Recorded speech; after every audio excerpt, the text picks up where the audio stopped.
All right. Good morning, Zach. I think it's Friday, right?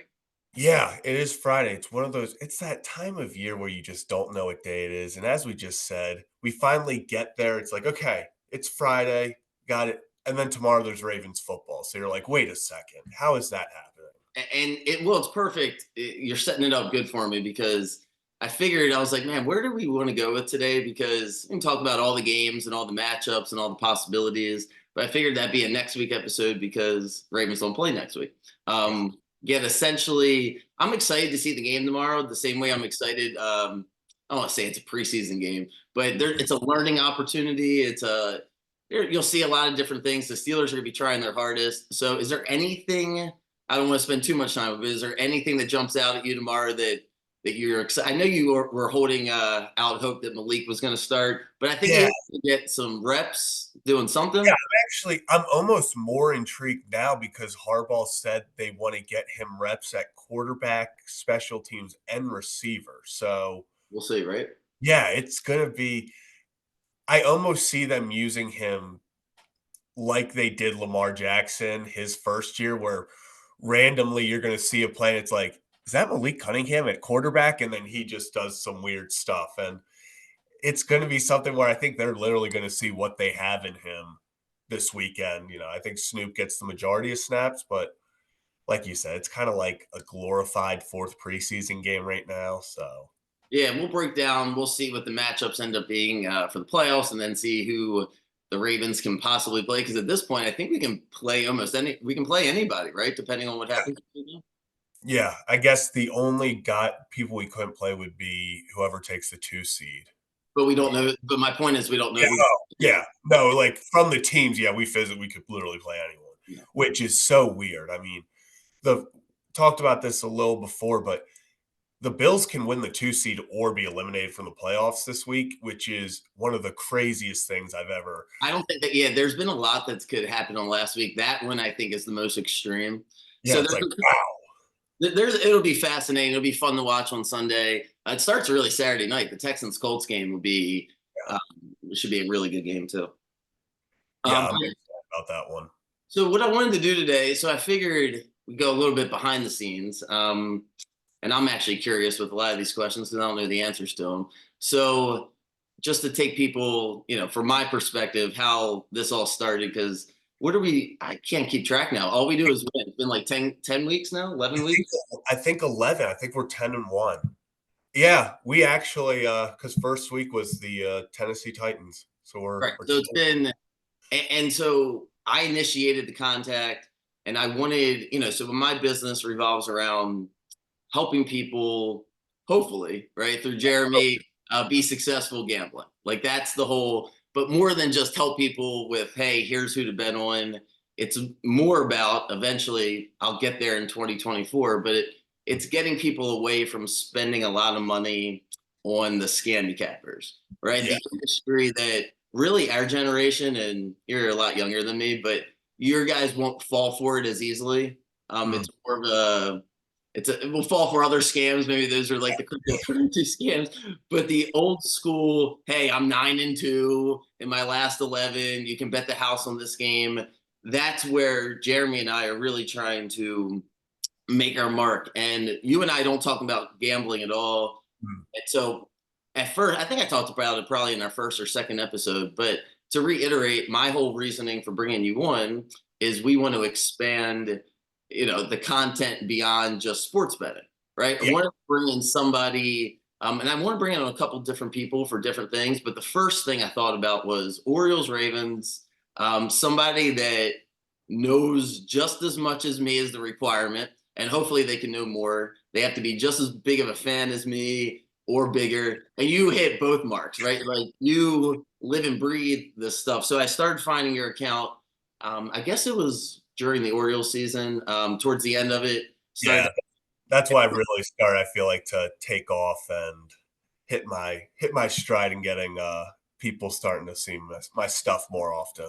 Yeah, and so then I know you do the Ryan Ripken show, but I think a lot of times when people listen to people and they follow people, part of it is the content, right? Because we're interested in the Orioles and the Ravens. So people that find you, they want to see, and they appreciate your content. I think everybody does. But That's- after seeing your tweet on New Year's, that was a different side of you yeah, that you and I don't really talk too much because, like I said, I this is the first time we've really gotten to know each other. I don't ask too many questions, but now I am curious because you kind of put it out there that this is the dream. You paraphrase. I'll paraphrase the tweet for you, but it was essentially like, "Hey, I had to tell my parents, no more college. This is what I want to do." yeah, And my first thought was like, "What does that mean? You want to do?" Because I struggle with creating content. I struggle with being on the camera. Jeremy's like, he doesn't let me hit the re-record button. So I just wanted, I don't know, to take a few minutes since the Ravens. It feels like this is a yeah. bye week for you Yeah, it to really does. It feels like we're about to talk about who makes the 53-man roster. We're like, right. No, it okay, does because there's actually some like critical decisions that need yeah, to be. it's like, are we going Dalvin Cook over, it's just so many different Melvin Gordon. It's a weird time, but yeah, Take no, me through. So I'm going to ask you a couple yeah, questions, and I want to find out like what the heck is the point of what you're doing? What are you trying to do? Like, what is the goal? So why don't I start there? What is like the dream? What every day you're making content, Orioles, Ravens, sports related. You're doing the podcast. If I say yeah. 3 years from now, go ahead. I mean, the dream is kind of, I like to think that I'm starting to live it, but it will hopefully get to a bigger scale. But just waking up every day, being able to create content for people, whether it's Orioles, Ravens, all sports. And that's really something that I've been wanting to do for a long time. Very early on, once I saw a curveball, realized that baseball was not going to work out for me. So I was like, okay, gonna have to pivot that life plan. For first 13 years of my life, I was like, yeah, I'll probably play in the MLB. Saw my first curveball and was like, okay, we got to pivot here. So then the whole height thing didn't work out after everyone caught up to me, and I realized I can't just get 15 rebounds every game like I did in seventh grade.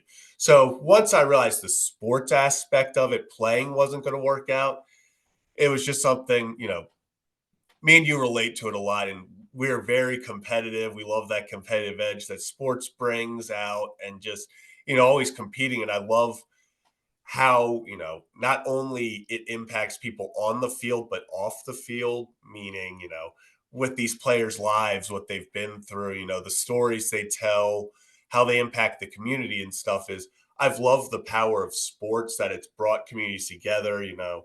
Ravens Twitter, Orioles Twitter, as much as they are So what is as toxic as ever, it is family sometimes. so why do you have to drop out of school? What's the point of going to college to begin with, and then why do you have to drop?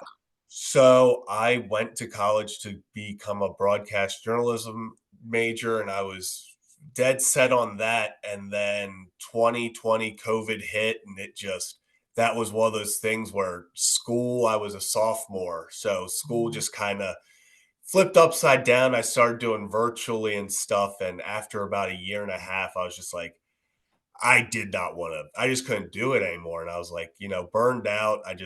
Virtual learning, I was like staring at a screen all day, trying to get class. I was like, eventually, I just remember looking at my parents probably a semester before I actually did. And I was like, I just don't think I can do this anymore. Like, I'm just not happy with where I am and where I'm heading, because it was one of those things where, as much as I loved, the people I was with and the experiences I got, I wasn't on the track that I wanted to go to. I didn't feel like I was making any progress towards my big dream of, I want to be this big content creator. So that's when I started to mess around with YouTube, really start getting involved with Twitter and stuff. And then eventually, I've just it would be last January, I finally was like, I'm going to go for it.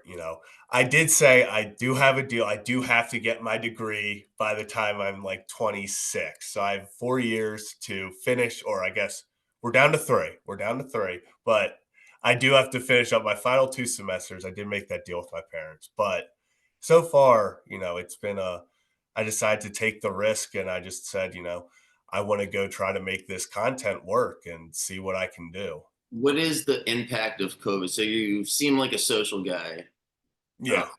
have you always been social? Were you like that? Yeah. Yeah. So I would say COVID's biggest impact was it just changed. I'm a very, if I'm not in person, in the classroom, I'm going to be doing a million different things. Like I'm going to be honest, I remember sitting down working on my golf swing, sitting, listening to virtual classes. Like that was just not happening for me with, working and the way that I, learn the way we weren't, it wasn't happening for me there. So it really changed the way I looked at school and the fact that I felt like I was learning so much more by myself because I didn't, when I was a broadcast major, I didn't get taught any of the editing skills or anything. They were Mm. like, hey, we're going to teach you on camera stuff, but you still have to edit it and all. And here's the program. So it Well, went, oh, yeah. I was gonna say, walk me through why you had to switch from the broadcast aspect. Like, why? What was was that COVID or was that? No, so I stayed up until the last part. I was still in broadcast, but it got to the point where I didn't feel like I was getting what I wanted out of it anymore. And that's when I started to consider, hey, do I want to take a more business, approach to this? Maybe, when started thinking about content, I was like, okay, if I want to start a business, do I switch majors and while I know I want to do content, get a more business side of it. So I have that aspect. And then as it kind of grew and I dug more into it, I was like, I just really want to go take the chance. And, after a few months of sitting there and, every day it was just like you wake up and you're like, I know I can do this. I know I can do this. I know I can go for it.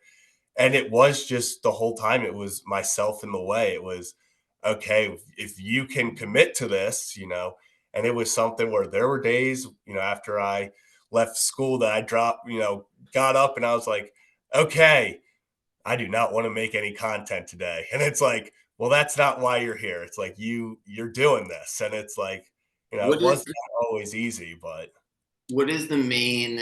If I had to categorize your content, right?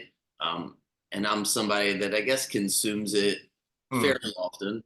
I wouldn't say every single day, but fairly often, right? I would yeah. say it borders on funny, Mm, yeah. informative, fan, like, but everything. If I had to pick like one, like word or two, it would be just like a positive energy. It Yeah. seems like that's your motivation. Um, it's what drew me to. So I don't like people that are blindly positive, like just automatically positive. But I also feel like, especially on Twitter, for me, when I'm searching for, hey, who would be a good person for what I'm trying to do, I don't like the idea of somebody whose first instincts are the coach is an idiot, the Yeah. manager doesn't know what he's doing, the general manager's a moron. Because Fire everyone. right. So give me an idea when you say like, hey, I got to be in the right mindset. Are you like usually in a good mood? It seems like everybody wants to talk about mental health, but we don't talk about mental health in a positive way. A lot of times it's all the negative things and why someone's upset and why they're anxious. But it seems like, correct me if I'm wrong, but you're just generally in a good mood. Has it always Yeah. been that way? No, and it wasn't for when I was kind of those final few semesters of college, and that was when I really started it was impacting a lot of things. I was like, I'm just not happy with where I am in life, where I feel like I'm going. And, people were like, maybe you just need a change of scenery for schools, whatever it may be. And I was like, I just, feel like I'm meant to do something else. And I feel like I'm just wasting time right here sitting in these virtual classes, taking notes on Spanish 2 for I took Spanish, I think I figured out like 11 straight years. And I think I finally got to like Spanish 2. Like it That, was one of that those things. seems impossible, but I don't know how Yeah. to pull that off. It was like 3 years in grade school, then restarted, 3 years in high school. It's just like, and So every time, So is the deal with the parents? I want to get personal for a second. So is the deal with the parents? They pay for school. You're going to school. Now you're like, hey, all that money is. yeah. And that's why for them, they were as much, I have to, appreciate them as much as possible because it was not easy for them as well to be like, so you just don't want to do this anymore. It's like, yeah, thanks again for helping me out all those And how years. many years you did? 3 years? Yeah, so I did 3 years, and it's like that's why I did have to make the deal where I was like, I am gonna have to get my diploma because one, for some reason, it's still like a big thing. Like even in content, like if you want to go far, like unless you're creating your own business, people still want you to have a college degree.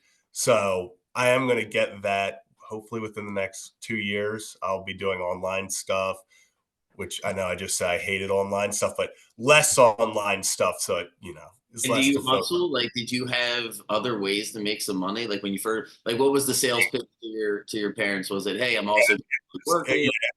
Yeah, it was going, hey, I'm gonna go back live in my house down there, and it's gonna be waking up, if serving, doing, whatever it may be, and then making content on the side and just really being like, okay, let's see what it did. And it probably took it I think on in March I hit my first million views on YouTube. So that was like the first like, okay, maybe I made the right decision. That was the first.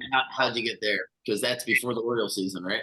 Yeah, that was I actually just had a few Ravens videos take off on YouTube and I was like, okay, like this is cool. This And is you where made them by yourself. yeah, So complete. timeline is you drop out. This is after you dropped out of school. Yeah. Yeah. So this is, and then that's when I started. Every day I was making one or two videos, making sure I was getting them out, starting to grow, but I could still sense there was a lot more I needed to do. And that's where I kind of kept on growing on Twitter. I would say about middle of the Orioles season really is when I started to take off. I went from, I guess, 500 followers to I'm up at 5.8 thousand now.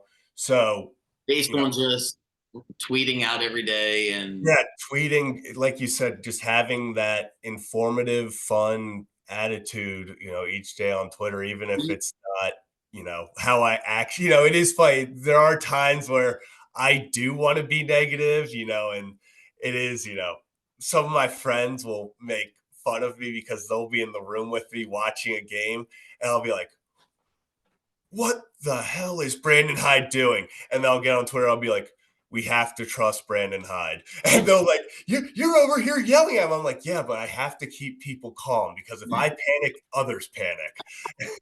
that's hilarious. So when did you start deciding that you can make money? Is this before? So when do you get with Ryan, and how do you start to see a pathway towards actually making money? Because correct me if I'm wrong, but just because you're tweeting every day and you're getting followers, yeah, that's Yeah, not making. that doesn't pay the bills. It doesn't pay the bills. No, so I was still doing little design stuff. Yeah, I still do here and there with freelance design. So I make logos and stuff to make money that way. I do like some deliveries for family companies and stuff. But for the most part, Twitter, it was nice when they started the revenue sharing and then they realized how much money they were losing on that. So now revenue sharing is not what it used to be. So in that aspect, at first it was like, oh, I'm starting to make money from Twitter. And then they kind of took it away a little bit. But yeah, I would say around 4 months ago now, Ryan reached out to me, kind of like you did, and was just like, "Hey, I like your stuff. I would love to talk and see what is happening, and maybe a potential fit for you to come on the show once or twice." I was like, "Yeah, no, I would love to." And we talked a few times on the phone. I went on in the studio once, and that was episode 17, and we're on 43 now, and I haven't missed one. So it's yeah, it did happen really fast. I will say, like, even when people ask me about if I ever saw this happening this quickly when I dropped out, like, yeah, like I did because that was what my goal was. I said I just wanted 1 year to prove myself, and it was cool as I went into the new year. It was all the stuff on Sports Center, ESPN, Johnny, all that phenomenon. So it did feel finally like, okay, I proved myself in this industry now and I can continue. But it wasn't always, easy. We talk about mental health, like there were doubts, for the first January through probably April, June, you get different, you know, times where you're like, man, is this really did I make the right decision? Like, there are tough days you don't get a lot of views, you don't get a lot of interactions, and you're like, should I have just stayed in college? Like, should I have just gotten a regular job? And then it's like you had to keep telling yourself, like, you're gonna do this. Like, it's not always gonna be easy, but you're gonna do this. Do you want to end up creating, do you think about what a dream actual job or situation is, or do you just kind of focus on making the content? Because it feels like initially what happened was you're just making content, Ryan reaches out to you, now that's the most popular content that you do, but you're Yeah. still doing like anybody can reach out anytime. I assume he didn't you didn't sign a, you know, Yeah. no one's allowed, you know what I mean? Like I reached out to you, we're Mm. just bullshitting around, figuring out what makes sense for me, what makes sense for you. So do you think about, man, I would love to work for such and such, or I would love to create my own company, or what I'm doing with Ryan is the only focus? What kind of what's It your really is, it's something that has forever changing in my mind. For a while it was, when I went to school for broadcasting, it was I would be the face of ESPN. And then it changed. I was like, I don't know if I want to work for ESPN. And then you see everyone getting laid off, and you're like, doesn't seem like a great time to be going to work for an ESPN. So it went from I want to be a network star to kind of like you just said, like in the moment, I'm just kind of focused on creating content because eventually I want to be someone.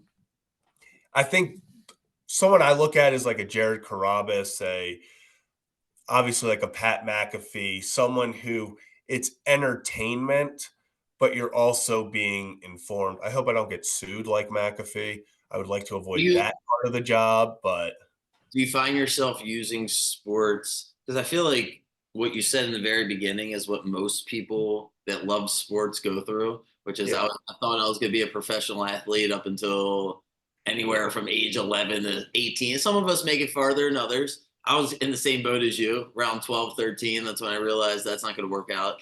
And you always hear from people that are older than you when you're a kid, or you just notice the people like the fathers that are happy are usually the ones that enjoy their job. So at yeah, least for me, it kind of stuck in my head to make sure you're enjoying what you're doing. yeah, So for you, it feels like you've accomplished that.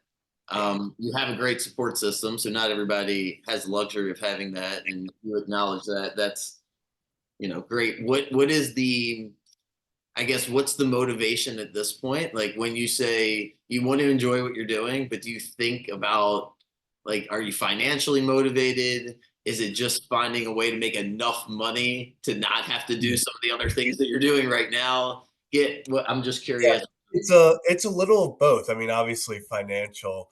Being a 23-year-old, I'm like, I want as much money as possible.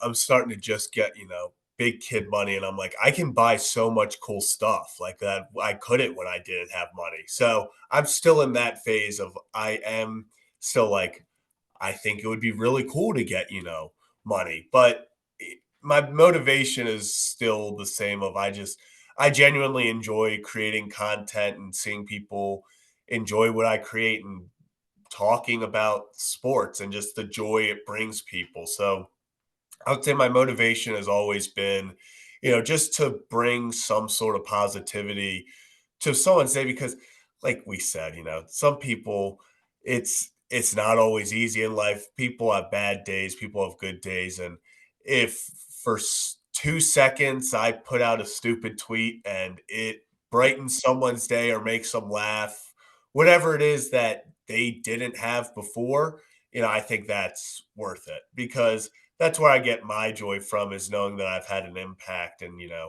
can reach that many people. And so I think that's why I want to continue to grow is because I'm like, the more people I can reach, I just want to keep, having fun and making people laugh and stuff. That's always been your way of helping people, I guess, is through where you always I want to say clownish. I Is was that a class clown. I was a class clown. And just, I'll say it like it is. I was a class clown.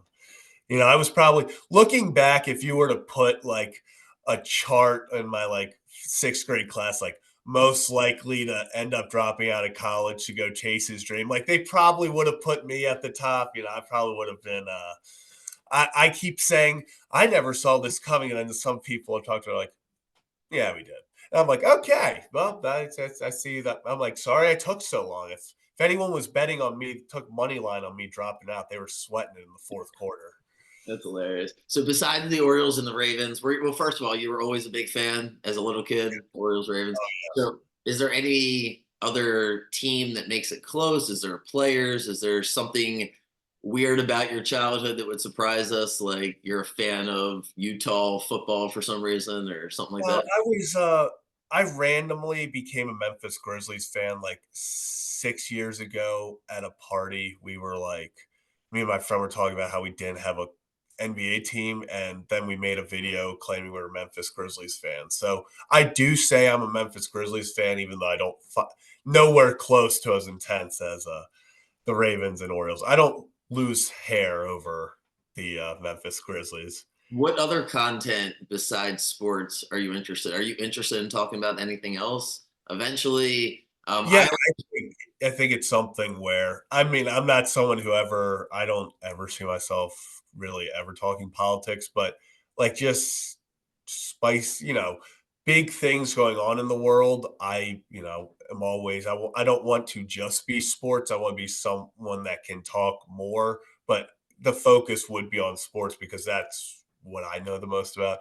I always joke about with, politics and other stuff. It's like I would have a show about it if I knew much about that as I do about sports. But I'm someone where if I don't know as much as I want to about a topic, I'm very much like, yeah, I don't like this conversation. It's like I don't feel smart right now. And who would be the first couple of people that come to mind as inspirations? Maybe we know them, maybe we don't know them. I think you named a couple to begin with. Um, Yeah. Actually, I will say the biggest Dan Katz from Part of My Take, Big Cat. He's always been someone, even though I know that's probably one of the biggest sports podcasts right now. But I love the way that when he talks in interviews about creating content and how it seems simple, but the hardest thing about it is showing up every day. And, no matter, there are going to be days where you do not want to put out content, make tweets, write a blog, edit videos, but you have to. And it gets so lost in places that people think, oh, it's just waking up and making content. It's the best, and I agree, it is incredible, but there are still days where you wake up and you're like, I do not want to go edit this video for 2 hours. And entertaining people. So I'm not in the entertainment business. I yeah, have no desire. That's why I wanted to ask so many questions because being somebody that wants to entertain other people, I always mhm, find that's like what's the motivation behind it? And you alluded to, I think I thought this, but I'm glad you touched on it. You want to help people feel like you're making a difference in the world, but not everybody is meant to be a doctor or a teacher or a police officer or serve in the military or countless of other ways that people help other people. Some people are meant to entertain. It sounds like a narcissistic thing to say sometimes when you're like, hey, I'm an entertainer. Like, what makes you an entertainer? Especially when you don't have a talent. Like, yeah. it jumps out at people. No offense, but you know what I mean? Like, you Oh don't. yeah, no, it's literally it's like, I even joked about it last night with we had Nick Moore on. We were talking about talent. I was like, yeah, I'm a professional. I just talk into a mic. I was like, that's my talent. I was like, my talent is unlike a lot of people. I don't care when a camera goes on and they tell me, hey, you just talk into it. And I would say even more than that, your talent, at least from my experience, is, and it sounds, feel like I'm going to say like the typical white guy off the bench in basketball, like he works really hard, he out hustles everybody. No, it is, hey, but that's how you That ride. is the way to win. It's like I want to know what's going on, especially during baseball season, because I'm trying to figure out what's going to make sense for us, work around your schedule so it's enjoyable for you. But for me, I look at it, that's how I found you, which is there's so much going on with the Orioles. There's like so much. They have 4 teams, right? There's single A, double A. They probably 5 teams, and then international. There's a million things going on. They're going to sign a lease. They're not going to sign a lease. They're going to sign these players. So if you take a day or two off, especially during baseball season, then I'm just going to stop turning to you. And because you're not a former baseball player, because you don't have any sort of gravitas besides I got to outwork and I got to entertain you. Yeah, I wanted to know, I think it helps for people, at least it helps for me to know like who you are. It doesn't pretend, it doesn't help to pretend to struggle more than you're struggling, right? Like to have supportive parents. Sometimes people think like, oh no, like I need to make it sound like worse than it is. But in reality, the people that don't have supportive parents are always, like everybody wishes they did deep down. So for you to acknowledge it on Twitter, acknowledge how much help you've had, and then Yeah, that's the biggest thing is like I could not have done this by myself. If I went out there and was like, I'm just by myself going for it, I would have failed probably 3 days in. But I had an incredible support system with my parents trusting me, believing in me. And even, there were times where I would talk to them like, I think I messed up. And they're like, you didn't. And those are the moments where, I needed them and they believed in me more than I did in myself at times.